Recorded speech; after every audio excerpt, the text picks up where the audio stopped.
اعوذ باللہ من الشیطان الرجیم بسم اللہ الرحمن الرحیم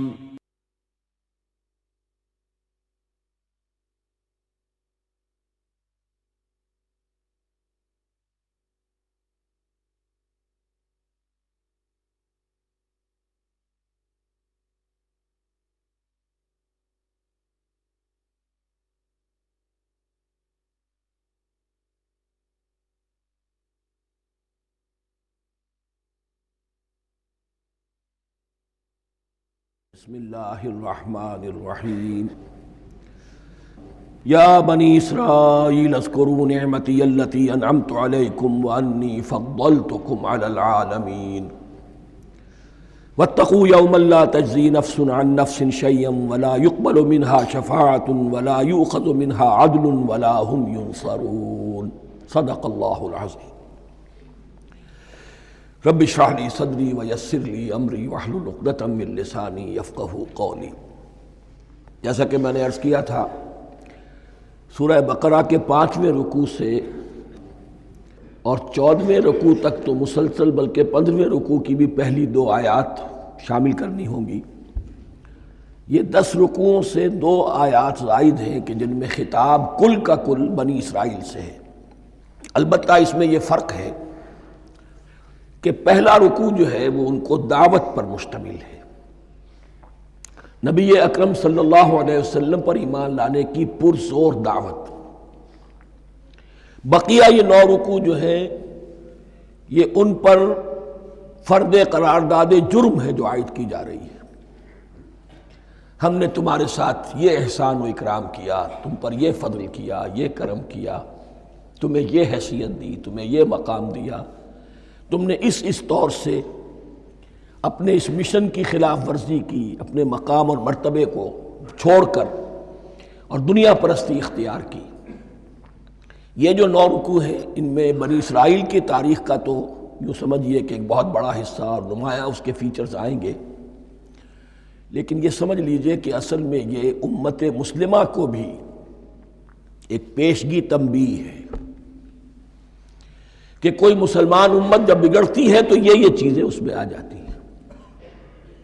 چنانچہ احادیث موجود ہیں حضور کی، لَيَأْتِيَنَّ عَلَىٰ أُمَّتِي مَا أَتَىٰ عَلَىٰ بَنِي إِسْرَائِيلَ حَزْوَ النَّعْلِ بِالنَّعْلِ، میری امت پر بھی وہ سب حالات وارد ہوں گے جو بنی اسرائیل پر آئے، بالکل ایسے جیسے ایک جوتی دوسری جوتی سے مشابہ ہوتی ہے۔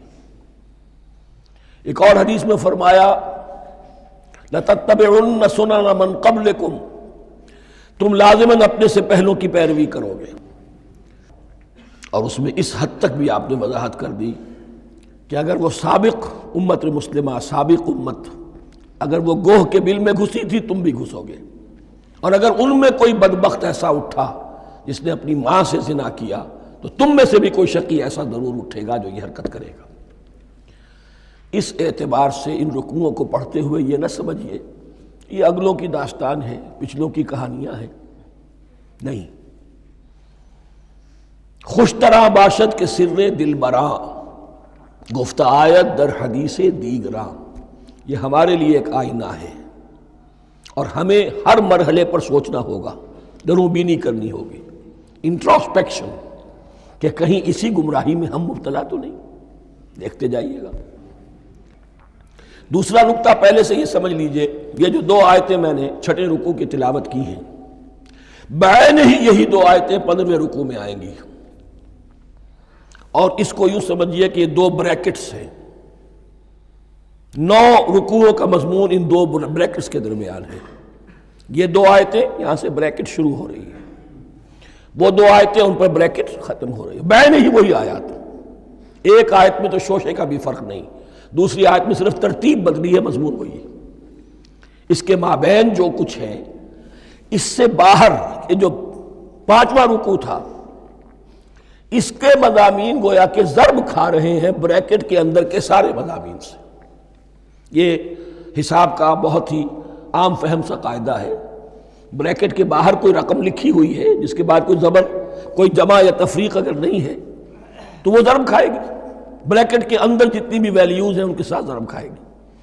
تو گویا کہ ہر قدم پر حضور پر دعوت، ایمان لانے کی دعوت اس پورے معاملے میں موجود ہے، اس لیے کہ اس میں بعض آیتیں ایسی آ گئی ہیں، ایک زیادہ نمایاں ایک کم نمایاں، جن سے کچھ لوگوں کو بھگالتا ہوا یا کچھ لوگوں نے فتنہ پیدا کیا جان بوجھ کر۔ یہ فتنہ ایک بار پیدا ہوا تھا اکبر کے زمانے میں دین الہی کی شکل میں، کہ صرف خدا کو مان لینا، آخرت کو مان لینا اور نیک اعمال کرنا نجات کے لیے کافی ہے، کسی رسول پر ایمان لانا ضروری نہیں ہے۔ یہ صوفیہ میں بھی یہ فتنہ بہت بڑے پیمانے پر آیا۔ مسجد مندر ہکڑو نور، مسجد میں اور مندر میں ایک ہی نور ہے، سب مذاہب ایک ہی ہے، سارا فرق جو ہے شریعتوں کا ہے، عبادت کے ظاہری شکل کا ہے، وہ ہے رسولوں سے متعلق۔ رسولوں کو بیچ میں سے نکال دیجئے تو یہ دین الہی رہ جائے گا، اللہ کا دین۔ اتنا بڑا فتنہ تھا کہ جب ہندوستان میں سیاسی اعتبار سے، حکومت کے اعتبار سے مسلمانوں کا اقتدار چوٹی پر تھا، کلائمیکس پر، اکبر اعظم، اس وقت یہ دین الہی کا فتنہ اٹھا کہ دین محمدی کا اب دور ختم ہو گیا، وہ 1000 سال کے لیے تھا، 1000 سال پورے ہو گئے، اب الف ثانی ہے، دوسرا 1000 سال ہے، اس کے لیے نیا دین ہے، اسے دین اکبری بھی کہا گیا اور دین الہی بھی کہا گیا۔ اور اس میں ایک آیت آئے گی جس سے استدلال کیا ہے کچھ لوگوں نے۔ اس صدی میں پھر یہ فتنہ اٹھا تھا گاندھی کے فلسفے کے ذریعے سے، اور ایک بہت بڑا نابغہ انسان مسلمانوں میں سے، بہت بڑا نابغہ، جینیس، ابو الکلام آزاد، وہ بھی اس فتنے کا شکار ہو گیا۔ متحدہ قومیت، چنانچہ گاندھی اپنی پرارتھنا میں کچھ قرآن کی تلاوت بھی کراتا تھا، کچھ گیتا بھی پڑھواتا تھا، کچھ اپنشدوں سے، کچھ بائبل سے، کچھ گرو گرنتھ سے۔ معلوم ہو یہ سب ٹھیک ہے، سب ایک ہے، سب لوگوں کو ایک ہونا چاہیے، ایک قوم ہونا چاہیے۔ مذہب تو انفرادی معاملہ ہے، کوئی مسجد میں چلا جائے، کوئی مندر میں چلا جائے، گردوارے میں چلا جائے، کوئی چرچ میں چلا جائے، کوئی سینیگاگ میں چلا جائے، کیا فرق واقع ہوتا ہے؟ اس کا توڑ یہی ہے کہ سمجھ لیجئے یہ جو 7 آیتیں ہیں 5ویں رکوع کی، یہ ہے بریکٹ کے باہر، اور یہ ضرب کھا رہی ہے مسلسل۔ اس بریکٹوں کے درمیان جتنی بھی مضمون آ رہا ہے وہ سب ان کے تابع ہوگا۔ گویا کہ جہاں تک حضور پر ایمان لانے کا معاملہ ہے وہ انڈرسٹوڈ سمجھا جائے گا، مقدر سمجھا جائے گا ہر مرحلے پر ان 2 بریکٹوں کے مابین۔ اب چلیے بسم اللہ۔ یا بنی اسرائیل اذکروا نعمتی التی انعمت علیکم وانی فضلتکم علی العالمین۔ اے اسرائیل کی اولاد، یاد کرو میرے اس انعام کو جو تم پر ہوا، اس کی وضاحت میں کر چکا ہوں، لیکن یہاں جو الفاظ آ رہے ہیں بہت زوردار۔ وَأَنِّي فَضَّلْتُكُمْ عَلَى الْعَالَمِينَ، میں نے تمہیں فضیلت عطا کی تمام جہانوں پر۔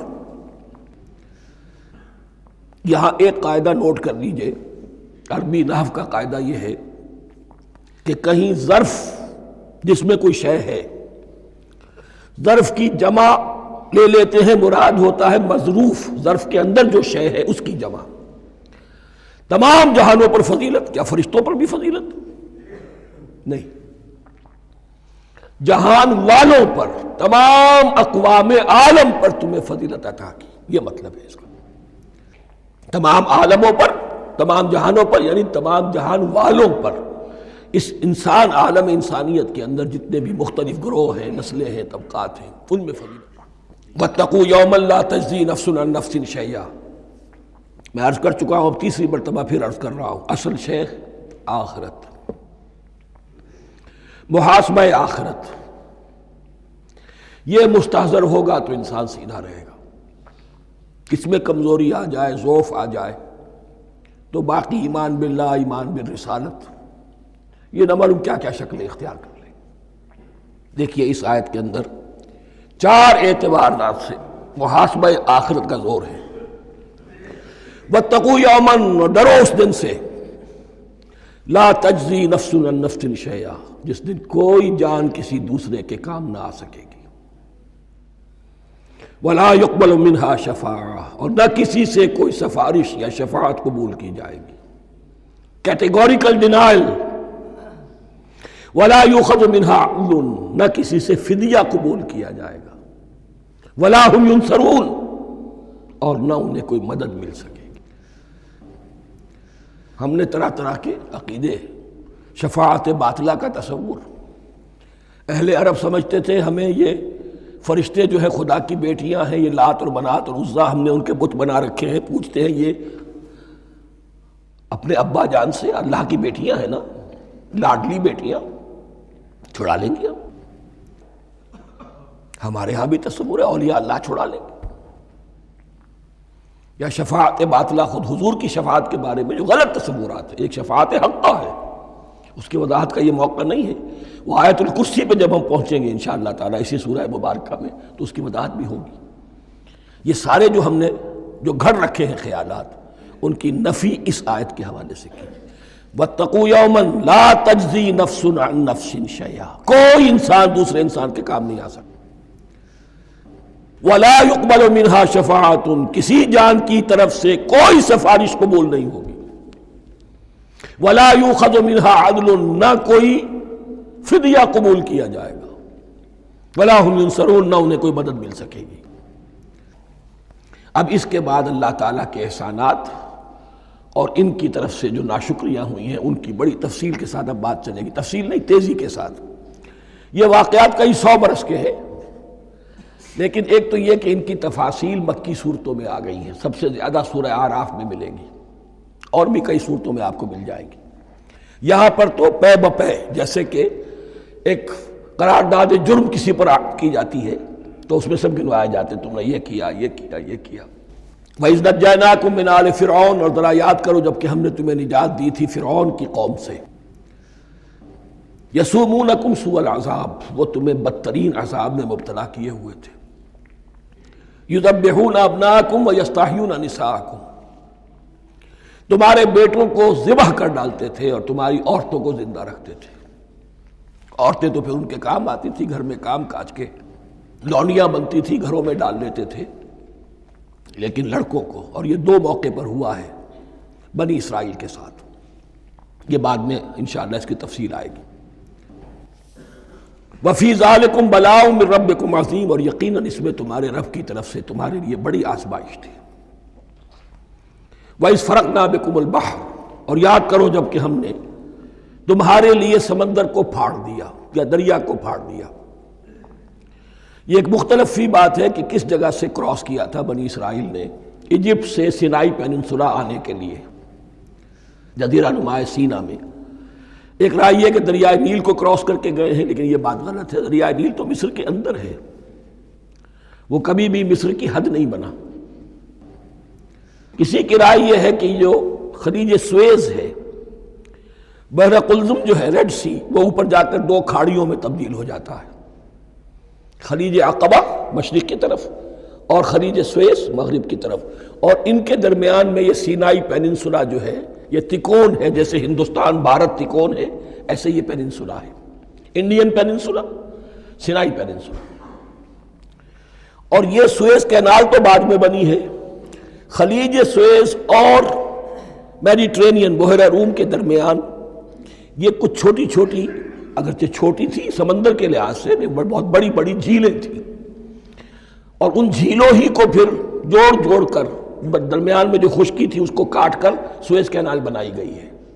تو اب تو یہ ایک مسلسل ایک رابطہ ہے، لیکن معلوم ہوتا ہے کہ یا تو خلیج سویس کو کراس کیا ہے حضرت موسیٰ علیہ السلام نے، اور یہی میری رائے زیادہ یہی ہے، اس لیے کہ کوہ طور جو ہے وہ اس پیننسولا کی ٹپ پر ہے، نیچے ہے یہاں، جہاں پر ان کا قیام رہا، اور جہاں پھر حضرت موسیٰ کو 40 دن کے لیے کوہ طور پر بلا کر اور پھر انہیں تورات دی گئی ہے۔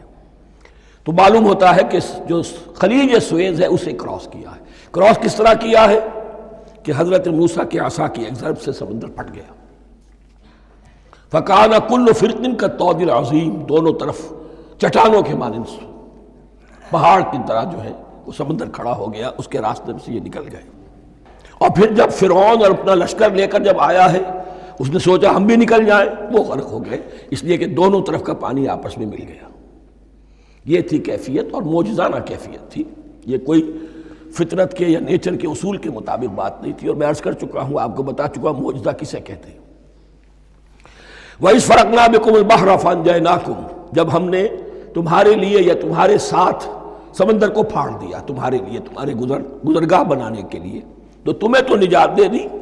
وَأَغْرَقْنَا آلَ فِرْعَوْنَ وَأَنْتُمْ تَنظُرُونَ، اور تمہاری نگاہوں کے سامنے فرعون کے لاؤ لشکر کو غرق کیا، تم دیکھ رہے تھے، یہ گزر چکے تھے، اس ساحل پر کھڑے ہیں، ادھر سے یہ داخل ہوئے ہیں اور پانی دونوں طرف سے آ کر مل گیا اور یہ غرق ہو گئے۔ وَإِذْ وَعَدْنَا مُوسَىٰ 40 لَيْلَةً، اور یاد کرو پھر جب کوہ طور پر ہم نے موسیٰ کو 40 دن کے لیے بلایا۔ ثُمَّ اتَّخَذْتُمُ الْعِجْلَ، ان کی غیر حاضری میں تم نے بچھڑے کی پرستی شروع کر دی، اسے معبود بنا لیا، من بعدہ، اس کی غیر موجودگی میں، وَأَنْتُمْ ظَالِمُونَ، تم بہت بڑا ظلم تھا جس کا ارتکاب کیا۔ اِنَّ الشِّرْكَ لَظُلْمٌ عَظِيمٌ، عظیم ترین ظلم جو ہے وہ شرک ہے، اور شرک جلی کی یہ شکل کہ بچڑے کو پوج رہے ہو۔ ثُمَّ عَفَوْنَا عَنْكُمْ مِن بَعْدِ ذَلِكَ، پھر ہم نے تمہیں اس کے بعد بھی معاف کیا، یہ ہمارا کرم رہا ہے، ہماری رحمت رہی۔ من بعد ذلك لعلكم تشکرون، تاکہ تم شکر کرو۔ وَإِذْ آتَيْنَا مُوسَى الْكِتَابَ وَالْفُرْقَانَ لَعَلَّكُمْ تَهْتَدُونَ، اور یاد کرو جب کہ ہم نے موسیٰ کو کتاب اور فرقان عطا فرمائی۔ یہ فرقان حق اور باطل کے درمیان فرق کر دینے والی چیز، اور کتاب عام طور پر جو آتا ہے وہ شریعت کے لیے آتا ہے، شریعت بھی دی، کتاب بھی دی، اور فرقان بھی دیا، لعلکم تہتدون، تاکہ تم ہدایت پاؤ۔ وَإِذْ قَالَ مُوسَىٰ لِقَوْمِهِ، اور یاد کرو جب کہ کہا تھا موسیٰ نے اپنی قوم سے، یا قوم انکم ظلمتم انفسکم باتخاذکم العجل، اے میری قوم کے لوگو، یقیناً تم نے اپنے اوپر بڑا ظلم کیا ہے بچڑے کو معبود بنا کر۔ فَتُوبُوا إِلَىٰ بَارِئِكُمْ، پس توبہ کرو اپنے پروردگار، اپنے خالق کی جناب میں۔ باری اللہ تعالیٰ ہے، باری۔ فَاقْتُلُوا أَنفُسَكُمْ، تو قتل کرو اپنے آپ کو۔ یہ چیز جو ہے تورات میں تفصیل سے آئی ہے، قرآن میں نہیں ہے۔ اسی اعتبار سے میں نے آپ کو بتایا تھا کہ تورات کا مطالعہ اس اعتبار سے مفید ہے کہ بہت سے واقعات کا قرآن میں ذکر ہے، اجمالاً اشارہ ہے، اس کی تفصیل کے لیے ہمیں تورات سے رجوع کرنا پڑتا ہے، ورنہ یہ کہ اس آیت کا صحیح مفہوم واضح نہیں ہوگا۔ فَاقْتُلُوا أَنفُسَكُمْ، اپنے آپ کو قتل کرو، کیا مانی؟ یہ قتل مرتد کی سزا ہے۔ وہاں معلوم ہوتا ہے کہ حضرت موسیٰ نے یہ حکم دیا، 12 قبیلے تھے، ہر قبیلے میں سے کچھ لوگوں نے یہ کفر اور شرک کیا، باقی لوگوں نے نہیں کیا۔ انہیں حکم دیا گیا کہ اپنے قبیلے کے لوگ ان کو قتل کریں جو ان کے قبیلے میں سے اس کفر کے مرتکب ہوئے۔ انفسکم سے مراد یہ اپنے قبیلے کے لوگوں کو تم قتل کرو، اس لیے کہ قبائلی زندگی جو ہوتی ہے آپ کو معلوم ہے، اس میں کوئی اور قبیلہ ہاتھ لگا دے تو قبائلی عصبیت بھڑک اٹھے گی۔ 70,000 یہودی قتل ہوئے، اس سے بڑی توبہ اور ممکن نہیں، اس سے بڑا پرج، کسی بھی آئیڈیالوجیکل پارٹی کے اندر پرج بہت ضروری ہوتا۔ کچھ لوگ آ گئے ایک نظریے کو قبول کر کے، رفتہ رفتہ نظریہ اوجل ہو گیا، کچھ مفادات، کچھ چودراہٹیں یہ مقدم ہو گئی، اسی سے جماعتیں خراب ہوتی ہیں، غلط راستے پہ پڑ جاتی ہیں، تحریکیں بھٹک جاتی ہیں۔ تو آئیڈیالوجیکل پارٹیز، نظریاتی جماعتیں پرج کرتی رہتی ہیں کہ جو بھی ہمارے نظریے سے ہٹ گئے اب ان کو ہم کاٹ کر علیحدہ کر۔ یہی سے قتل مرتد، تو یہ چیز حدیث میں ہے یا پھر قرآن میں یہاں ہے۔ اس حوالے سے جو لوگ ہمارے ہاں بعض علماء بھی ہیں، جدید دانشور ہیں، جو قتل مرتد کی جو حد ہے اسلام میں اس کو تسلیم نہیں کرتے، لیکن میرے نزدیک یہ شریعت موسوی کا تسلسل ہے کہ شریعت موسوی کی جس شے کو بدلا نہ گیا ہو، جس کے بارے میں صراحتاً یہ معلوم نہ ہو کہ یہ شے تبدیل کر دی گئی، تو وہ شریعت محمدی کا جز بن گئی۔ زنا پر رجم کا معاملہ بھی یہی ہے۔ قرآن مجید میں رجم کی صریح آیت کوئی موجود نہیں ہے، حدیث میں ہے۔ قرآن مجید میں مرتد کے قتل کے لیے کوئی آیت موجود نہیں ہے، حدیث میں ہے، سنت میں ہے، اور دونوں کی کا جو منبع ہے وہ اصل میں تورات ہے۔ تو اس بات کو اچھی طرح نقل کر لیجئے۔ یہ جگہ اکثر لوگ جو ہیں یہاں بہت سرسری طور سے گزر جاتے ہیں، یہ بہت اہم ہے۔ اور اس کے لیے تورات کی طرف رجوع کیجئے، 70,000 6 لاکھ کل تھے جب یہ مصر سے نکلے ہیں، 6 لاکھ تھے۔ کتنے عرصے کے بعد پیننسولا پہنچے ہیں، سینائی پیننسولا میں اور طور میں، کچھ اور ان کی تعداد بڑھ گئی ہوگی، لیکن یہ کہ ان میں سے 70,000 کو قتل کیا اپنے ہاتھوں سے۔ ہر قبیلے نے اپنے جو مرتد تھے ان کو اپنے ہاتھ سے قتل کیا۔ فَتُوبُوا إِلَىٰ بَارِئِكُمْ فَاقْتُلُوا أَنفُسَكُمْ ذَلِكُمْ خَيْرٌ لَكُمْ عِندَ بَارِئِكُمْ، یہی تمہارے لیے تمہارے رب کے نزدیک بہتر بات ہے۔ فَتَابَ عَلَيْكُمْ، تو اللہ نے تمہاری توبہ قبول کر لی۔ توبہ قبول کس طرح ہوئی؟ یہ تزکیہ ہوا ہے امت کا کہ ان میں سے جن لوگوں نے اتنی بڑی غلط حرکت کی ہے ان کو کاٹ کر، ذبح کر کے، ان کو قتل کر کے پھینک دیا۔ انہ هو التواب الرحیم، یقیناً وہ تو ہے ہی بہت توبہ کا قبول فرمانے والا اور بہت رحم فرمانے والا۔ وَإِذْ قُلْتُمْ يَا مُوسَىٰ لَن نُّؤْمِنَ لَكَ حَتَّىٰ نَرَى اللَّهَ جَهْرَةً، ایک اور واقعہ ان کی تاریخ کا۔ اور یاد کرو جب کہ تم نے کہا تھا اے موسیٰ ہم تو تمہاری بات نہیں مانیں گے۔ ایمان کے بعد جب لام کا حرف آئے تو اس کے معنی صرف تصدیق کے ہوتے ہیں۔ لن نؤمن لک، ہم آپ کی بات کی تصدیق نہیں کریں گے، حتیٰ نری اللہ جہرۃ، جب تک کہ ہم دیکھ نہ لیں اللہ کو عیاناً۔ ہمیں کیا پتا اللہ نے یہ کتاب دی آپ کو، آپ تو لے کر آ گئے، ہمارے سامنے تو پتھر کی کچھ تختیاں ہیں، اس پہ کچھ لکھا ہوا، کس نے لکھا ہمیں کیا پتا۔ اب دیکھیے ایک حضرت موسیٰ کی خواہش تھی رب ارنی انظر الیک، وہ کچھ اور شے تھی۔ یہ تخریبی ذہن ہے جو یہ کہہ رہا ہے کہ ہم بھی چاہتے ہیں کہ اللہ کو اپنی آنکھوں سے دیکھیں اور معلوم ہو کہ واقعی اس نے یہ کتاب آپ کو دی ہے۔ فَأَخَذَتْكُمُ الصَّاعِقَةُ، تو تمہیں آپ پکڑا ایک بہت بڑی کڑک نے، ایک بہت بڑی کڑک ہوئی اور سب کے سب مردہ ہو گئے۔ وَأَنْتُمْ تَنظُرُونَ، تمہارے دیکھتے دیکھتے ایک کڑک نے تمہیں آ لیا۔ ثُمَّ بَعَثْنَاكُمْ مِنْ بَعْدِ مَوْتِكُمْ، پھر ہم نے تمہیں دوبارہ اٹھایا تمہاری موت کے بعد۔ بعض لوگ اس کی یہ تعویل کر رہے ہیں کہ یہ موت نہیں تھی بلکہ بے ہوش ہو گئے تھے، یعنی جو بھی کڑک تھی اس کی وجہ سے سب کے سب بے ہوش ہو کے گر گئے۔ لیکن میرے نزدیک یہاں تعویل کی ضرورت نہیں، بعث بعد الموت اللہ کے لیے کوئی مشکل نہیں۔ ہم الفاظ کو خواب کا کو ان کے اصل جو مفہوم ہے جو کہ صاف ہے، صریح ہے، اس سے خواب کا کاہے کے لیے موڑ کر لے کر جائیں۔ ثم بعثناکم من بعد موتکم لعلکم تشکرون، تاکہ تم شکر کرو۔ وظللنا علیکم الغمام وانزلنا علیکم المن والسلوى، اور ہم نے تم پر ابر کا سایہ کیا۔ اب 6 لاکھ کا قافلہ چل رہا ہے، سینائی پیننسولا، صحرا، کوئی اونٹ نہیں، کوئی سایہ نہیں، دق و دق، دھوپ کی تپش۔ تو اللہ کا فضل ہوا کہ ایک سائے کی طرح ابر جو ہے ان کے ساتھ ساتھ جہاں جہاں وہ جا رہے ہیں وہ ابر ان پر سایہ کیے ہوئے۔ وَأَنزَلْنَا عَلَيْكُمُ الْمَنَّ وَالسَّلْوَىٰ، کھانے کو کچھ نہیں، تو من اور سلوہ نازل کیے گئے۔ من ایسے اترتا تھا رات کے وقت کہ جیسے شبنم کے قطرے ہوتے ہیں، لیکن وہ ہوتا تھا کسی ایسی چیز کا جس میں شیرینی تھی، اور پھر وہ زمین پر آ کر جم کر وہ ایک گویا کے دانہ بن جاتے تھے، یہ ان کا اناج ہو گیا۔ کاربوہائیڈریٹ سپلائی اس سے ہو گئی، من سے۔ اور سلوہ ایک خاص قسم کا پرندہ بٹیر کی شکل کا جو بے پناہ بڑی تعداد میں ان کے بڑے بڑے جھنڈ آتے تھے شام کے وقت، اور وہ ان کے ڈیرا جہاں ہوتا تھا اس کے گرد وہ اتر آتے تھے، اور رات کی تاریکی میں یہ آسانی سے ان کو پکڑتے تھے، ان کو کھاتے تھے بھون کر، اور یہ ان کی پروٹین ہو گئی۔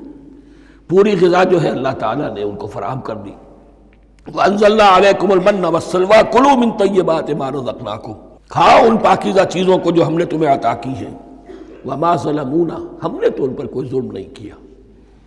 وَلَٰكِن كَانُوا أَنفُسَهُمْ يَظْلِمُونَ، لیکن وہ خود ہی اپنے اوپر ظلم ڈھاتے رہے، ہر قدم پر نافرمانی اور ناشکری۔ اس کی بھی ناشکری آگے آ جائے گی چل کر، من و سلوہ سے بھی ناشکری کی انہوں نے۔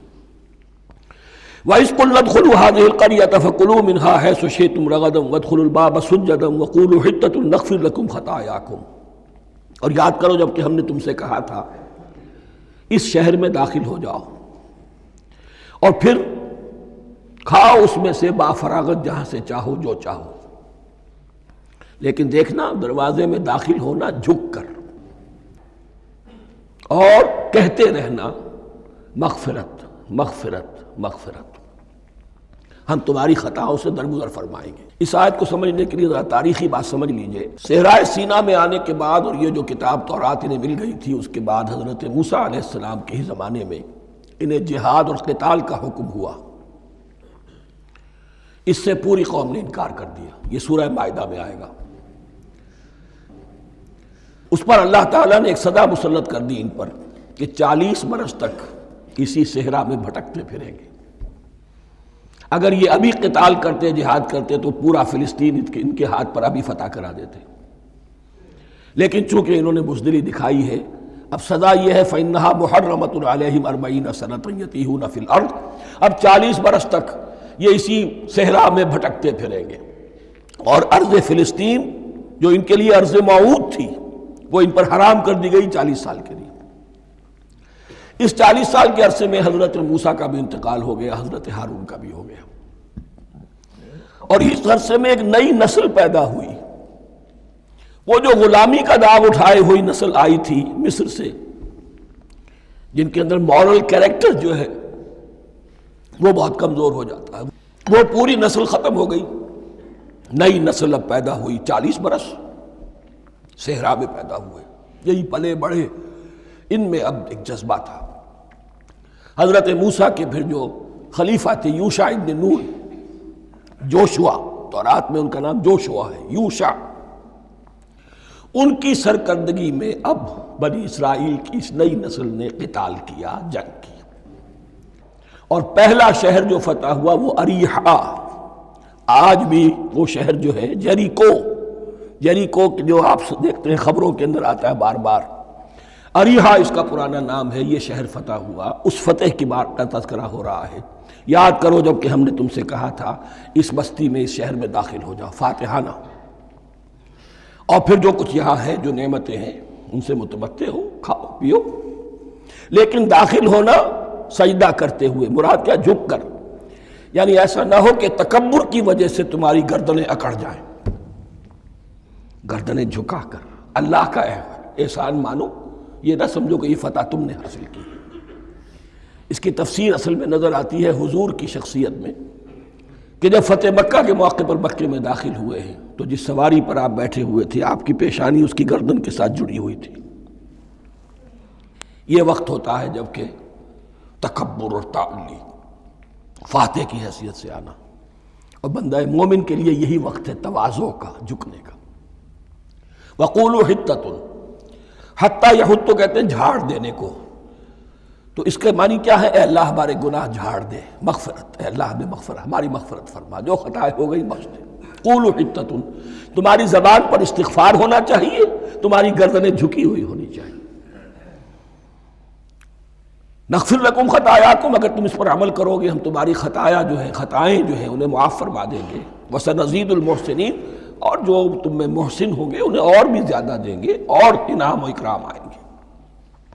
فبدل الذین ظلموا قولا غیر الذی قیل لہم، تو ان میں سے جو ظالم تھے، جو بد کردار تھے، انہوں نے بدل دیا، ایک اور قول اختیار کر لیا اس قول کی جگہ جو انہیں کہا گیا تھا حتہ حتہ، انہوں نے کہنا شروع کیا حنطہ حنطہ، ہمیں تو گیہوں چاہیے۔ یہ بعد میں ابھی آ جائے گا اگلے رکوع کے اندر، کہ من و سلوہ سے ان کی طبیعتیں بھر گئی تھی، ایک ہی چیز کھا کے۔ اب وہ کہہ رہے تھے کوئی چیز ہمیں جو ہے زمین کی روئیدگی میں سے، پیداوار میں سے، تو وہ ان کے زبان پر انہوں نے مذاق اڑاتے ہوئے گویا کہ حضرت موسیٰ علیہ السلام کے ذریعے سے حکم ملا ہے، استہزاء کر رہے ہیں، حتۃ کی بجائے حنطۃ۔ فَأَنزَلْنَا عَلَى الَّذِينَ ظَلَمُوا رِجْزًا مِّنَ السَّمَاءِ بِمَا كَانُوا يَفْسُقُونَ، تو جن لوگوں نے یہ حرکت کی تھی ان پر ہم نے آسمان سے ایک بہت بڑا عذاب نازل کیا۔ تورات سے معلوم ہوتا ہے کہ پلیگ آئی، اور جنہوں نے یہ حرکت کی تھی وہ سب کے سب ہلاک ہو گئے یریکو کے اندر، بما کانوا یفسقون، بسبب اس نافرمانی کے جو انہوں نے کی۔ وَإِذِ اسْتَسْقَىٰ مُوسَىٰ لِقَوْمِهِ فَقُلْنَا اضْرِب بِّعَصَاكَ الْحَجَرَ، اب یہ پھر صحرائے سینا کا واقعات آ رہے ہیں، ان میں ترتیب زمانی نہیں ہے۔ اور یہاں کی فتح جو ہے حضرت موسیٰ کے بعد ہے، لیکن اب یہاں پہ پھر ابھی وہ جو صحرائے تیہ میں جب بھٹک رہے تھے پھر اس کا ذکر ہے۔ وَإِذِ اسْتَسْقَىٰ مُوسَىٰ لِقَوْمِهِ فَقُلْنَا اضْرِب بِّعَصَاكَ الْحَجَرَ، اور جب کہ موسیٰ کی قوم نے موسیٰ سے پانی طلب کیا۔ اب صحرا میں آپ کو معلوم ہے جہاں پڑاؤ تھا اب وہاں پانی نہیں ہے، 6 لاکھ ہو 7 لاکھ ہو کتنے افراد ہو پانی چاہیے۔ وَإِذِ اسْتَسْقَىٰ مُوسَىٰ لِقَوْمِهِ فَقُلْنَا اضْرِب بِّعَصَاكَ الْحَجَرَ، تو ہم نے کہا کہ اپنے عصا سے ضرب لگاؤ چٹان پر۔ فَانْفَجَرَتْ مِنْهُ اثْنَتَا عَشْرَةَ عَيْنًا، تو اس سے 12 چشمے پھوٹ بہے۔ فجر کہتے ہیں کسی شے کے پھٹ کر کوئی چیز برآمد ہو۔ فجر جو ہوتی ہے، فجر کا وقت رات کی تاریکی کا پردہ چاک ہوتا ہے اور سپیدہ سحر نمودار ہوتا ہے۔ فَانْفَجَرَتْ مِنْهُ اثْنَتَا عَشْرَةَ عَيْنًا، تو 12 چشمے پھوٹ بہے۔ قَدْ عَلِمَ كُلُّ أُنَاسٍ مَشْرَبَهُمْ، یہاں اناس سے کیا مراد ہے؟ ہر قبیلہ، ہر قبیلے نے اپنا گھاٹ معین کر لیا۔ 12 قبیلے تھے، اگر علیحدہ علیحدہ نہ ہوتا معاملہ، 12 چشمے اسی لیے دیے گئے کہ لڑے نہ جھگڑے نہ۔ پانی تو بہت بڑی چیز ہے، کہیں پانی پینے پلانے پہ جھگڑا اور کہیں گھوڑا آگے بڑھانے پہ جھگڑا، یہ تو قبائلی زندگی کے اندر ہوتی ہی چیزیں۔ تو اس اعتبار سے اللہ تعالیٰ نے ان کے لیے یہ سہولت کی کہ 12 چشمے پھوٹ بہے۔ قد علم کل اناس مشربہم، ہر ایک نے اپنا گھاٹ جان لیا، معین کر لیا۔ کلوا واشربوا من رزق اللہ، گویا کہ کہہ دیا گیا کہ کھاؤ اور پیو اللہ کے رزق میں سے۔ ولا تعثوا فی الارض مفسدین، اور زمین میں فساد مچاتے نہ پھرو۔ کھانے پینے کے لیے پانی بھی ادھر آ گیا، کھانے کے لیے من و سلوہ آ گیا۔ اب دیکھیے ان کی ناشکری۔ وَإِذْ قُلْتُمْ يَا مُوسَىٰ لَن نَّصْبِرَ عَلَىٰ طَعَامٍ وَاحِدٍ، یاد کرو جب کہ تم نے کہا تھا اے موسیٰ ہم ایک کھانے پر تو صبر نہیں کر سکتے، کھا کھا کے بکتا گئے ہیں من و سلوہ۔ فَادْعُ لَنَا رَبَّكَ، تو ذرا اپنے رب سے دعا کرو، پکارو ہمارے لیے اپنے رب کو۔ یخرج لنا، وہ نکالے ہمارے لیے مما تنبت الارض، زمین کی روئیدگی اور پیداوار میں سے، نباتات ارضی میں سے، من بقلہا، اس کی ترکاریاں، وقصائہا، اور ککڑیاں، کھیرے اور ککڑیاں، ان سب کے لیے یہ لفظ ہے۔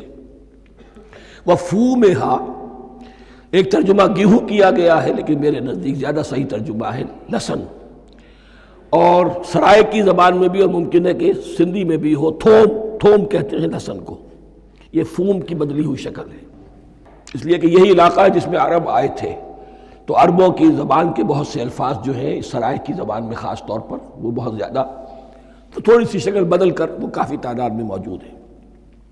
وعدسہا، اور دال خاص طور پر مسور کی، وبصلہا، اور پیاز۔ اب جو چٹخارے جس سے بنتے ہیں سالن کے، ان کی زبانیں وہ چٹخارے مانگ رہی۔ ظاہر بات ہے کہ اگر وہ سلوا بھی تھا، بٹیرا ہے، اسے آگ کے اوپر ذرا سا تپایا اور کھایا، وہ ایک ہی خاص قسم کی غذا ہے جو چل رہی ہے۔ اسی طرح من جو ہے وہ ایک خاص قسم کا سیریل ان کے لیے بن گیا ہے، لیکن یہ جو چٹخارے ہیں یہ تو لہسن سے ہے، پیاز سے ہے، ترکاریوں سے ہے، ان تمام چیزوں سے، دال کا اپنا ایک ذائقہ ہے۔ قَالَ تَسْتَبْدِلُونَ الَّذِي هُوَ أَدْنَىٰ بِالَّذِي هُوَ خَيْرٌ، حضرت موسیٰ نے فرمایا کیا تم وہ شے بدلے میں لینا چاہتے ہو اس کے، کیا وہ شے جو کمتر ہے بدلے میں چاہتے ہو اس کے کہ جو بہتر ہے؟ من و سلوہ کہیں بہتر ہے اللہ کی طرف سے جو تمہیں دیا گیا ہے، تم اس سے تمہارا جی بھر گیا ہے، اس کو ہاتھ سے دے کر چاہتے ہو کہ یہ ادنا چیزیں تمہیں ملے۔ اہبطوا مصرا، اب یہ لفظ آ گیا اہبطوا۔ اب ظاہر بات ہے یہ آسمان سے زمین پر اترنے کے لیے لفظ نہیں ہے اہبطوا، یہاں اس کا ترجمہ صحیح ہوگا سیٹل ڈاؤن سم ویئر۔ اگر زمین کی یہ چیزیں چاہیے تو کہیں سیٹل ہو جاؤ اور کاشت کرو، بیج ڈالو، آبیاری کرو، یہ ساری چیزیں تمہیں مل جائیں۔ اہبطوا مصرا، کہیں سیٹل ڈاؤن ہو جاؤ، کہیں اتر پڑو کسی بستی میں، کسی علاقے میں۔ فَإِنَّ لَكُمْ مَا سَأَلْتُمْ، تمہیں مل جائے گا جو کچھ کہ تم نے مانگا۔ وَضُرِبَتْ عَلَيْهِمُ الذِّلَّةُ وَالْمَسْكَنَةُ وَبَاءُوا بِغَضَبٍ مِّنَ اللَّهِ، اب یہ ہے ان کی وہ خباثتیں، ان کے وہ ناشکریاں، ان کی وہ معصیتیں، ان پر جو آخری حکم دیا جا رہا ہے، جو اگر آپ برا نہ مانیں تو میں عرض کروں گا آج یہود پر اتنا اپلیکیبل نہیں ہے جتنا مسلمانوں پر ہے۔ ضربت علیہم الذلۃ والمسکنۃ وباؤوا بغضب من اللہ۔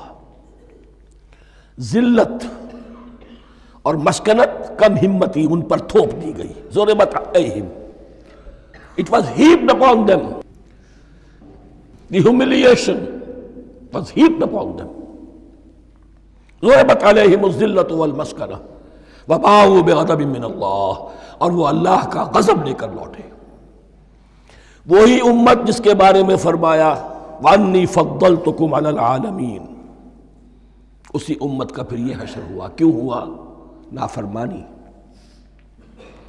تمہیں کتاب دی تھی کہ تم پیروی کرو، تمہیں کتاب دی تھی کہ اسے قائم کرو۔ وَلَوْ أَنَّ أَهْلَ الْكِتَابِ أَقَامُوا التَّوْرَاةَ وَالْإِنْجِيلَ وَمَا أُنزِلَ إِلَيْهِمْ مِنْ رَبِّهِمْ لَأَكَلُوا مِنْ فَوْقِهِمْ وَمِنْ تَحْتِ أَرْجُلِهِمْ، اگر یہ تورات اور انجیل کو قائم کرتے، نافذ کرتے، تو نعمتیں زمین بھی اگلتی، ان کے قدموں کے نیچے سے نعمتیں جو ہیں وہ پھوٹتی، اور ان کے سروں کے اوپر سے بھی بارش ہوتی نعمتوں کی۔ لیکن اگر تم نے اس کو چھوڑ کر اپنی خواہشات، اپنے نظریات، اپنے خیالات، اپنا تمرد، اپنی سرکشی، اپنی حاکمیت، اپنی مصلحتیں، اپنی عقل، اس کو بالا تر کیا، تو پھر جو قوم اللہ کے قانون کی، اللہ کی ہدایت کی، اللہ کی کتاب کی امین ہوتی ہے دنیا میں، وہ اللہ کی ریپریزنٹیٹیو ہوتی ہے، نمائندہ ہوتی ہے۔ اگر وہ اپنے عمل سے مس ریپریزنٹ کرے اللہ کو، تو وہ کافروں سے بڑھ کر مغضوب اور کافروں سے بڑھ کر مبغوض ہو جاتی ہے۔ مغضوب بھی، مبغوض بھی۔ اس لیے کافروں کو تو دین پہنچانا تمہارے ذمہ تھا، تم نے دین ان کو کیا پہنچانا تھا، تم تو خود دین سے منحرف ہو گئے۔ آج اس جگہ پر امت مسلمہ کھڑی ہے کہ 1.25 بلین یا 1.5 بلین، 125 کروڑ عزت نام کی شے نہیں ہے، کہ عزت نام تھا جس کا گئی تیمور کے گھر سے، سارے معاملات دنیا کے G7 G15 کے ہاتھ میں ہیں، سیکیورٹی کونسل اس کے پرماننٹ ممبر کا ویٹو ہے، اور نہ سیکیورٹی کونسل میں اور نہ کہیں کسی G7 میں، نہ G9 میں، نہ G15 میں کوئی مسلمان ملک نہیں۔ کس نمی پرست کی بھیا کیستی، ہماری اپنی پالیسیز کہیں اور طے ہوتی ہیں، ہمارے اپنے بجٹ کہیں اور بنتے ہیں، ہماری صلح اور جنگ کسی اور کے اشارے سے ہوتی ہے۔ ریموٹ کنٹرول، یہ ذلت اور مسکنت۔ آپ کے ریڈیو پر، ٹیلی ویژن پر خبریں آتی رہیں کہ اتنے مسلمانوں کے ساتھ یہ کر دیا، اتنی مسلمان عورتوں کی بے حرمتی کر دی، لیکن یہاں ہم بیٹھے ہوئے اپنے اپنے دھندوں میں، اپنے اپنے کاروبار میں، اپنی اپنی ملازمتوں میں، اپنے اپنے کیریئرز میں، دنیا میں کیا کچھ ہو رہا ہے۔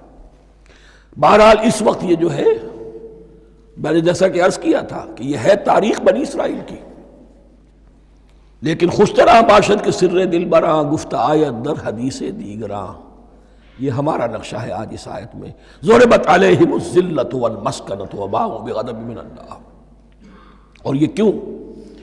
ذالک بانہم کانوا یکفرون بآیات اللہ، یہ اس لیے کہ وہ اللہ کی آیات کا انکار کرتے رہے۔ وَيَقْتُلُونَ النَّبِيِّينَ بِغَيْرِ الْحَقِّ، اللہ کے نبیوں کو ناحق قتل کرتے رہے۔ ہمارے ہاں بھی مجددین امت میں سے کتنے ہیں جو جیلوں میں ڈالے گئے، جن کو ایسی ایسی مار پڑی ہے کہ کہا جاتا ہے کہ ہاتھی کو بھی وہ مار پڑتی تو برداشت نہ کرتا۔ احمد ابن حنبل کے ساتھ کیا ہوا؟ ابو حنیفہ جیل میں انتقال کیا، امام مالک کے کندھے کھینچ دیے گئے، اتار دیے گئے، منہ کالا کر کے اور اونٹ پر بٹھا کر پھرایا گیا۔ امام دار الہجرہ شیخ احمد سرہندی جیل میں رہے، سید احمد بریلوی اور ان کے ساتھیوں کو خود مسلمانوں نے تہہ تیغ کیا ہے۔ بہرحال یہ داستانیں ہیں، اب نبی تو کوئی نہیں آئے گا، ان کے ہاں نبی تھے، ہمارے ہاں مجددین ہیں، علماء حق ہیں، جیسے کہ حدیث بھی ہے علماء امتی کا انبیاء بنی اسرائیل، تو جو انہوں نے انبیاء کے ساتھ کیا ہم نے مجددین اور علماء کے ساتھ کیا۔ ذالک بما عصوا وکانوا یعتدون، اور یہ ہوا ان کی نافرمانیوں کی وجہ سے اور حد سے تجاوز کرنے کی وجہ سے۔ اللہ تعالیٰ تو ظالم نہیں ہے، اللہ نے تو اونچا مقام دیا تھا، ہمیں بھی خیر امت قرار دیا، کنتم خیر امت اخرجت للناس تأمرون بالمعروف وتنہون عن المنکر وتؤمنون باللہ۔ اب اگر ہم نے وہ اپنا مشن چھوڑ دیا تو ذلت اور مسکنت وہ ہمارا مقدر بن گئی۔ اللہ کا قانون اور اللہ کا عدل بے لاگ ہے، وہ فرام امہ ٹو امہ چینج نہیں ہوتا۔ سنت اللہ جو ہے لن تجد لسنت اللہ تحویلا ولن تجد لسنت اللہ تبدیلا، اللہ کی سنت بدلتی نہیں۔ بنی اسرائیل کا جو حشر ہوا آج وہ ہمارا ہو رہا ہے۔ بہرحال اس پر میری جو کتاب ہے سابق اور موجودہ مسلمان امتوں کا ماضی حال اور مستقبل، اس کا مطالعہ کیجیے۔ اب آ گئی وہ آیت کہ جس سے استدلال کیا گیا ہے کہ ایمان بالرسالت نجات کے لیے ضروری نہیں ہے۔ ان الذین آمنوا والذین ہادوا والنصارى والصابئین من آمن باللہ والیوم الآخر وعمل صالحا فلہم اجرہم عند ربہم ولا خوف علیہم ولا ہم یحزنون۔ یقیناً جو لوگ ایمان لائے، اور اس سے مراد ہے جو ایمان لائے حضور پر، محمد پر صلی اللہ علیہ وسلم، والذین ہادوا، اور جو یہودی ہو گئے، والنصارى، اور نصرانی، والصابئین، اور صابی وہ لوگ تھے عراق کے علاقے میں رہتے تھے جو کہتے تھے کہ ہم دین ابراہیمی پر ہیں، لیکن ان کے ہاں بھی بہت کچھ بگڑ گیا تھا، جیسے حضرت ابراہیم کی نسل، حضرت اسماعیل کی نسل بگڑ گئی تھی، تو اس طرح وہ بھی بگڑ گئے تھے۔ ستارہ پرستی زیادہ تر ان کے ہاں تھی۔ من آمن باللہ والیوم الآخر، جو کوئی بھی ایمان لایا اللہ پر اور یوم آخر پر، وعمل صالحا، اور اس نے عمل کیے اچھے، فلہم اجرہم عند ربہم، تو ان کے لیے محفوظ ہے ان کا اجر ان کے رب کے پاس، ولا خوف علیہم ولا ہم یحزنون، اور نہ ان پر کوئی خوف ہوگا اور نہ وہ کسی حزن سے دوچار ہوں گے۔ ظاہر الفاظ کے اعتبار سے دیکھیے کہ یہاں ایمان بالرسالت کا ذکر نہیں ہے۔ ویسے تو اگر کوئی اس سے یہ غلط استدلال کرتا ہے تو اس کا پہلا جو اصولی جواب ہے وہ تو یہ ہے کہ ایسی حدیثیں بھی موجود ہیں، من قال لا الہ الا اللہ دخل الجنہ، تو اس کے کیا معنی ہے؟ صرف کہنے سے جنت میں داخل ہو جائیں گے، کسی عمل کی ضرورت نہیں؟ جواب یہ دیا جائے گا پورے قرآن کو سامنے رکھو، پورے حدیث کے ذخیرے کو سامنے رکھو، کسی ایک جگہ سے کوئی ایک نتیجہ نکال لینا وہ صحیح نہیں۔ لیکن اس کے علاوہ وہ اصول جو میں بیان کر چکا ہوں کہ یہ سلسلہ شروع کہاں سے ہوا ہے، 5واں رکوع، وَآمِنُوا بِمَا أَنزَلْتُ مُصَدِّقًا لِمَا مَعَكُمْ وَلَا تَكُونُوا أَوَّلَ كَافِرٍ بِهِ۔ انہیں ایمان کی زوردار دعوت سے تو یہ ساری بات شروع ہوئی ہے۔ اب فصاحت اور بلاغت کا یہ تقاضا ہے کہ بار بار اس کو دہرایا نہ جائے، وہ بات انڈرسٹوڈ رہے گی، مقدر رہے گی، سمجھی جائے گی کہ ہر جگہ پر وہ موجود ہے، اس لیے کہ ساری گفتگو ہو رہی ہے اسی کے حوالے سے۔ وَآمِنُوا بِمَا أَنزَلْتُ مُصَدِّقًا لِمَا مَعَكُمْ وَلَا تَكُونُوا أَوَّلَ كَافِرٍ بِهِ وَلَا تَشْتَرُوا بِآيَاتِي ثَمَنًا قَلِيلًا وَإِيَّايَ فَاتَّقُونِ۔ اس حوالے سے یوں سمجھیے اب اس آیت کو کہ یہاں پر کچھ الفاظ محذوف مانے جائیں گے۔ ان الذین آمنوا والذین ہادوا والنصارى والصابئین من آمن باللہ والیوم الآخر وعمل صالحا فی ایامہم فلہم اجرہم عند ربہم ولا خوف علیہم ولا ہم یحزنون۔ ہر دور میں جبکہ ابھی حضرت عیسیٰ نہیں آئے تھے تو جو بھی یہودی تھے اس وقت تک، حضرت موسیٰ کے ماننے والے، وہ جو بھی اللہ پر ایمان رکھتے تھے اور نیک عمل کرتے تھے، آخرت کو مانتے تھے، ان کی نجات ہو جائے گی۔ لیکن حضرت عیسیٰ کے آنے کے بعد ان کو نہیں مانا، اب وہ کافر قرار۔ لیکن اب حضرت عیسیٰ کے آنے کے بعد جب تک حضور نہیں آئے، جو بھی مانتا ہے، لیکن یہ کہ شرط یہی ہوگی کہ اپنے اپنے زمانے میں، اصل میں نفی جس بات کی جا رہی ہے وہ یہ ہے کہ یہ نہ سمجھو کہ کسی گروہ میں ہونے سے نجات ہوتی ہے، نجات کسی گروہ میں ہونے کی وجہ سے نہیں ہے، نجات کی بنیاد ایمان اور عمل صالح ہے۔ کسی رسول پر ایمان لانا اپنے دور کے رسول پر وہ تو لازم ہے، لیکن یہ ہے کہ اس پر ایمان تو لے آئے اور وہ عمل صالح نہیں ہے تو نجات نہیں ہوگی۔ تو یہ اپنے اپنے دور میں، اپنے اپنے زمانے میں ہر امت کے لیے وَلِكُلِّ أُمَّةٍ أَجَلٌ قرآن مجید کے ایک مقام پر آیا ہے، ہر امت کے لیے ایک خاص معین مدت ہے۔ اس معینہ مدت میں اب ظاہر بات ہے جو لوگ حضور کی بعثت سے پہلے فوت ہو گئے ان پر تو کوئی ذمہ داری نہیں تھی حضور پر ایمان لانے کی، اور ایسے لوگ تھے، ایسے موحدین مکے میں موجود تھے جو یہ کہتے تھے کعبے کے پردے پکڑ پکڑ کر، اے اللہ ہم صرف تجھے پوجنا چاہتے ہیں، صرف تیری بندگی کرنا چاہتے، لیکن جانتے نہیں کیسے کریں۔ یہ بات موجود تھی اور ان کا انتقال بھی ہو گیا۔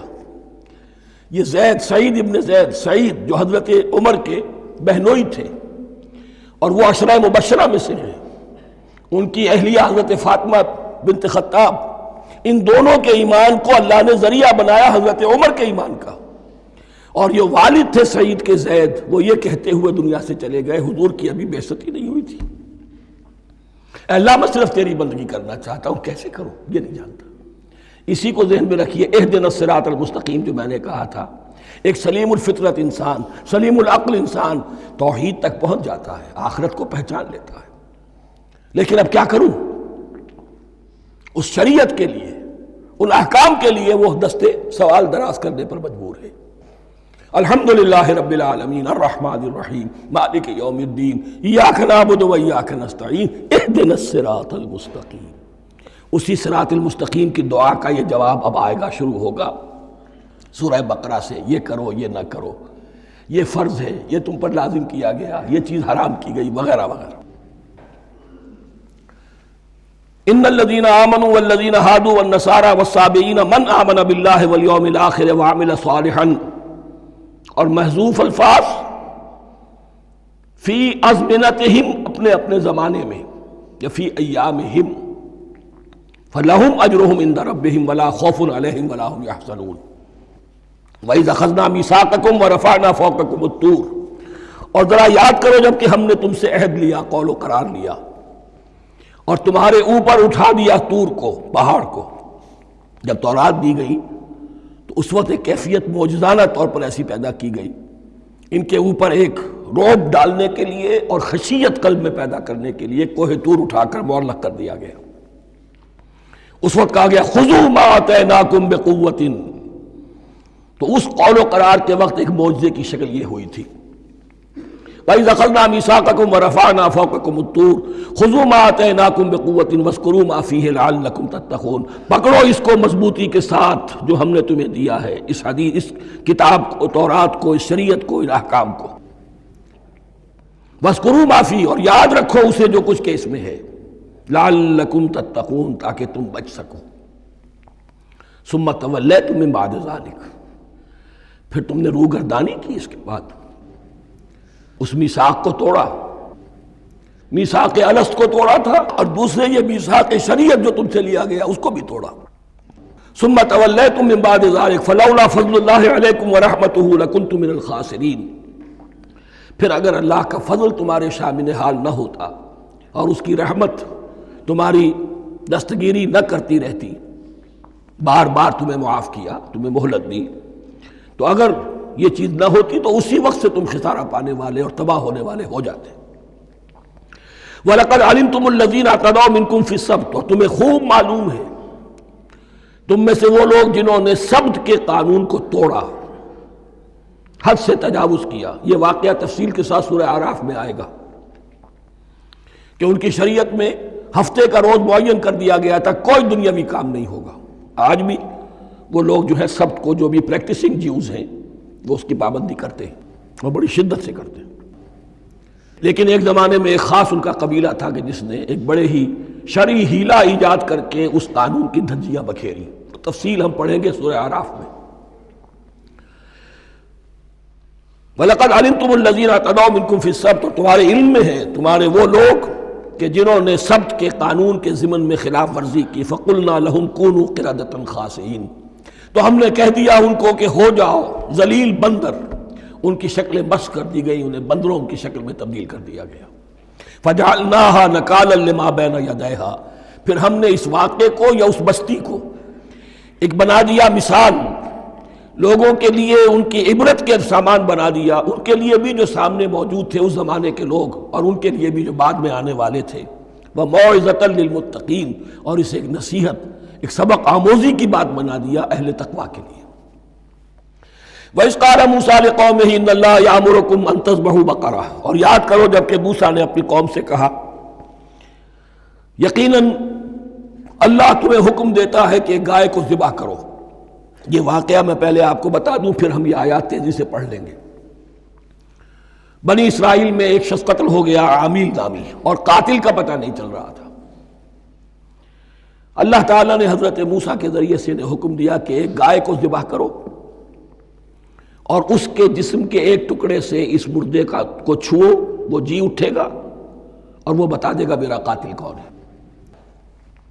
اب یہ معجزات کی شکل ہے جو بار بار آ رہے ہیں، اور سابق اس امت کے اندر معجزات کا آپ کو بہت عمل دخل ملے گا۔ اس میں ایک تو یہ کہ گائے کو ذبح کرنا، وہ گائے کے تقدس کا جو ان کے دل میں ذہن میں تھا، تو ذبح کرنے سے اس کے اوپر بھی گویا کہ ایک تلوار چلائی گئی، اور پھر انہیں دکھا بھی دیا گیا کہ ایک آدمی زندہ بھی ہو سکتا ہے، بعد سے بعد الموت کا بھی ایک نقشہ دکھا دیا گیا انہیں۔ لیکن انہیں جب یہ حکم ملا اور ان کے دلوں کے اندر وہ بچڑے کی اور گائے کی تقدیس جو ہے وہ پلی ہوئی تھی، اب انہوں نے سوال کر کے کسی طریقے سے بچنے کے لیے مین میخ نکالی، کیسی گائے ہو، کیا رنگ ہو، کس طرح کی ہو، کس عمر کی ہو۔ بالآخر یہ کہ جب ہر طرف سے گھیراؤ ان کا ہو گیا اور سب چیزیں جو ہیں ان کے سامنے واضح کر دی گئیں، تب انہوں نے یوں سمجھیے چاروں ناچار بادل ناخواستہ اس حکم پر عمل کیا۔ بس اب ترجمہ کر لیجئے۔ وَإِذْ قَالَ مُوسَىٰ لِقَوْمِهِ إِنَّ اللَّهَ يَأْمُرُكُمْ أَن تَذْبَحُوا بَقَرَةً، اور یاد کرو جب کہ موسیٰ نے کہا اپنی قوم سے کہ اللہ حکم دیتا ہے تمہیں کہ ایک گائے کو ذبح کرو۔ قَالُوا أَتَتَّخِذُنَا هُزُوًا، انہوں نے کہا کیا آپ ہمارے ساتھ کوئی ٹھٹھا کر رہے ہیں، مذاق اڑا رہے ہیں، یہ کیا بات آپ کہہ رہے ہیں؟ قَالَ أَعُوذُ بِاللَّهِ أَنْ أَكُونَ مِنَ الْجَاهِلِينَ، فرمایا میں اللہ کی پناہ طلب کرتا ہوں اس سے کہ میں جاہلوں میں سے ہو جاؤں، کہ میں ان دین کے معاملات کے اندر استہزاء اور تمسخر کو شامل کر دوں۔ قالوا ادع لنا ربك يبين لنا ما هي، اب انہوں نے کہا اچھا ایسی بات ہے تو ذرا اپنے رب سے دعا کیجئے کہ وہ ہم پر واضح کر دے کہ وہ کیسی ہو۔ قال انه يقول، حضرت موسیٰ نے فرمایا اللہ تعالیٰ فرماتا ہے انها بقرة لا فارض ولا بکر، وہ ایک ایسی گائے ہونی چاہیے کہ جو نہ بوڑھی ہو نہ بالکل بچھیا ہو، عوان بین ذالک، ان کے بین بین ہو۔ فَفَعَلُوا مَا تُؤْمَرُونَ، تو اب کر گزرو جو تمہیں حکم دیا گیا۔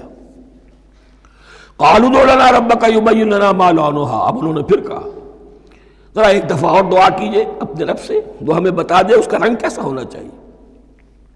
قَالَ إِنَّهُ يَقُولُ إِنَّهَا بَقَرَةٌ صَفْرَاءُ فَاقِعٌ لَوْنُهَا تَسُرُّ النَّاظِرِينَ، فرمایا اللہ فرماتا ہے کہ وہ گائے ایسی ہونی چاہیے زرد رنگ، شوخ رنگ، شوخ زرد رنگ کی، چمکیلی، جو دیکھنے والوں کو خوب اچھی لگے، پسند آئے، دل میں کھپ جانے والی۔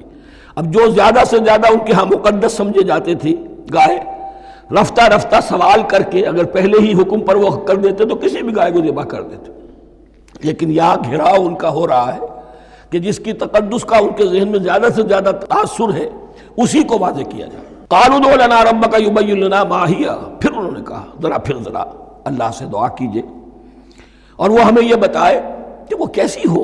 ان البقرہ تشابہ علینا، یقیناً ہم کچھ شبے میں پڑ گئے ہیں، یہ گائے کا معاملہ مشتبہ ہو گیا ہے ہم پر۔ قال انہ یقول، فرمایا اللہ فرماتا ہے انہا بقرۃ لا ذلول تثیر الارض ولا تسقی الحرث، وہ ایک ایسی گائے ہونی چاہیے کہ جو کوئی جس سے مشقت نہ لی جاتی ہو، نہ وہ ہل جوتتی ہو اور نہ وہ رہٹ کا پانی کھینچتی ہو۔ تسیر الارض، نہ تو وہ زمین کو جوتنے میں، ہل چلانے میں کام نہیں لی جائے، ولا تسقی الحرث، اور نہ کھیتی کو پانی پلانے کے لیے وہ پانی کھینچنے میں استعمال کیا جائے۔ مسلمتن، اور پوری سالم ہونی چاہیے، یک رنگ، لا شیۃ فیہا، اس میں کسی دوسرے رنگ کا کوئی داغ تک نہ ہو۔ اب کیا کرتے، گھیراؤ میں آ گئے۔ قالوا الآن جئت بالحق، کہا انہوں نے کہ ٹھیک ہے، اب تو آپ نے بات جو ہے پوری طریقے سے واضح کر دی۔ فَذَبَحُوهَا وَمَا كَادُوا يَفْعَلُونَ، تب انہوں نے اس کو ذبح کیا اور وہ کرنے والے نہیں تھے، دل میں نہیں تھا، بادل ناخواش تھا۔ اب دیکھیے یہاں ترتیب ذرا واقعے کی جو ہے مختلف ہو گئی ہے۔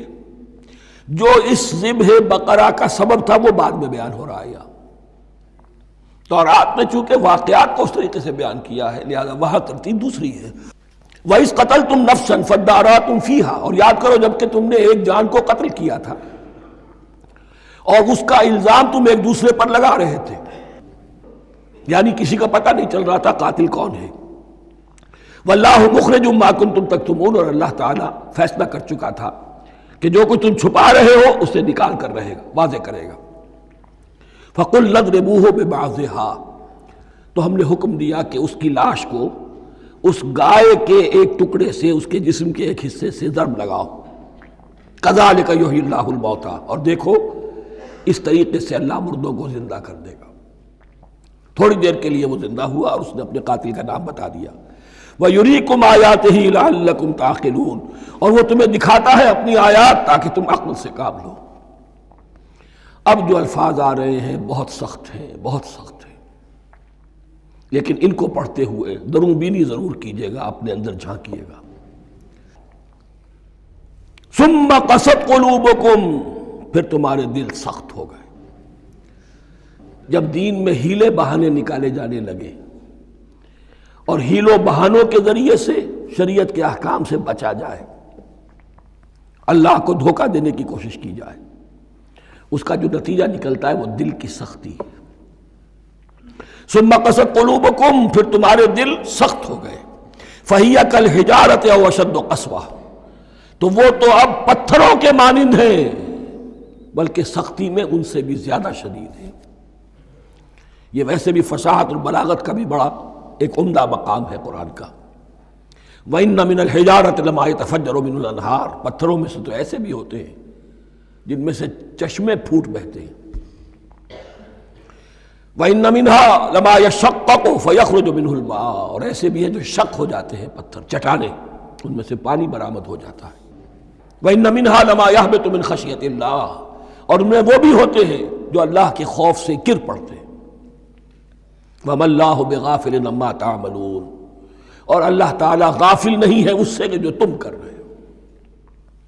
یہ کیفیت جو ہے ثم قست قلوبکم فہی کالحجارۃ او اشد قسوہ، ہے کون؟ یا بنی اسرائیل اذکروا نعمتی التی انعمت علیکم وانی فضلتکم علی العالمین، جن پر 1400 برس ایسے گزرے کہ کوئی لمحہ ایسا نہ تھا کہ نبی موجود نہ ہو، جنہیں 3 کتابیں دی گئیں،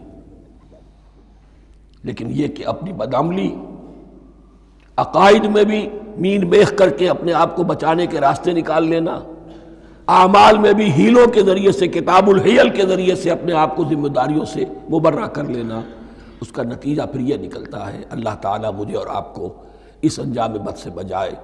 بارک اللہ لی ولکم فی القرآن العظیم ونفعنی وإیاکم بالآیات والذکر الحکیم۔